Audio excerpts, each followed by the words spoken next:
Hello guys! Hello para to sa lahat ng mga Cancer. Welcome dito sa aking channel, Kapalaran 888. Alamin natin kung anong messages, vibration, gabay energy para sa lahat.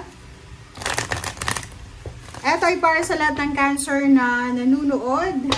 Okay? Ito ay para sa mga Cancer na gusto ng guidance. Okay, thank you sa lahat ng Cancer na nandito sa aking channel. Thank you sa inyong lahat guys. And kung bago ka, please, huwag mong kakalimutan na i-like and share, i-subscribe ang ating channel. Okay. And press the notification bell button para everyday na nag-upload ako, pwede mong makuha yung message agad-agad. Okay. First card natin, Cancer, is work through your fears. New Moon in Scorpio. Okay. Yung first card na to, Cancer, sinasabi ng bara sa'yo na kung marami kang kinakatakutan sa buhay, emosyonal, financial, spiritual, or natatakot ka para sa future mo. Ito yung nakikita ko sa'yo dito. This is Scorpio energy, water sign. So, energy mo rin siya kasi Cancer ka.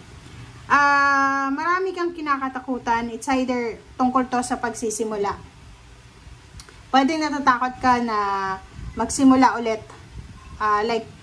Siguro nalugi yung negosyo or nawalan ka ng trabaho or magsimula ulit na mag-aral or magsimula ulit sa zero. Parang ganun. So, nakikita ko sa'yo dito na kinakailangan mong trabahuhin yan na kinakatakutan mo. Kailangan mong tanggapin.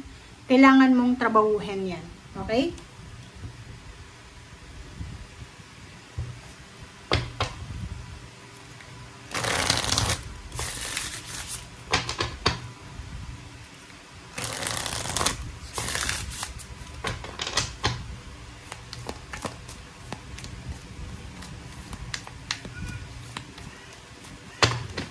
Okay, next card natin para sa mga Cancer. Four of Cups. Diba? So, nakikita ko sa'yo dito, Cancer, na posibleng naghihintay ka. Okay? So, pwedeng may hinihintay ka. It's either chat, call, financial help, financial offer, job offer, or kung ano man to, na may Cancer dito na masyado na siyang naiinip. Okay? Naiinip na siya sa kung ano man to na hinihintay niya. Okay. Cancer.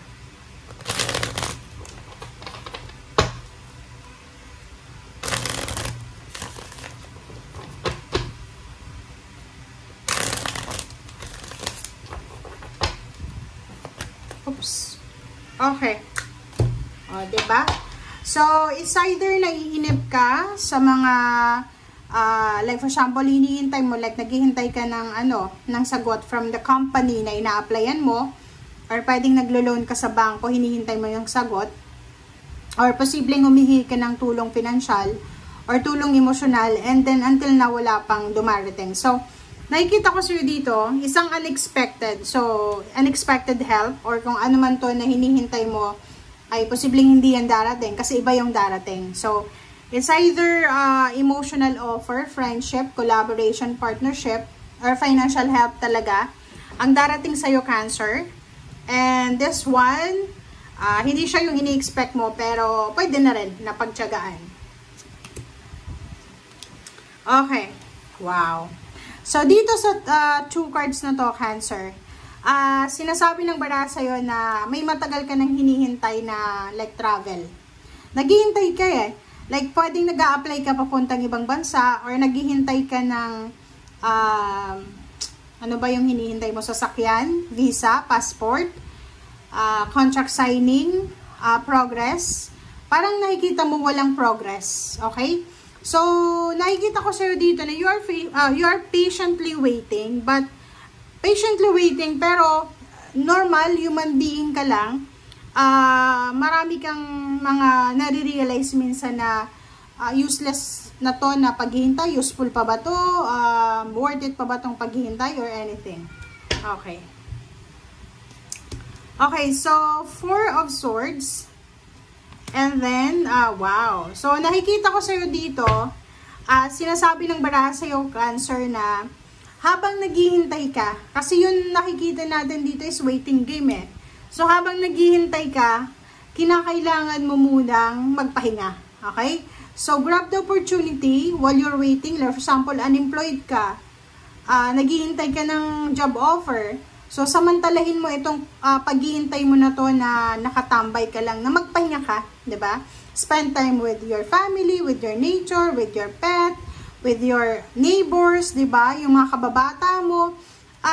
Grab the opportunity kasi once na ikaw ay kumbaga natawagan na sa trabaho na 'yan na hinihintay mo, wala ka ng oras para sa pamilya mo. So,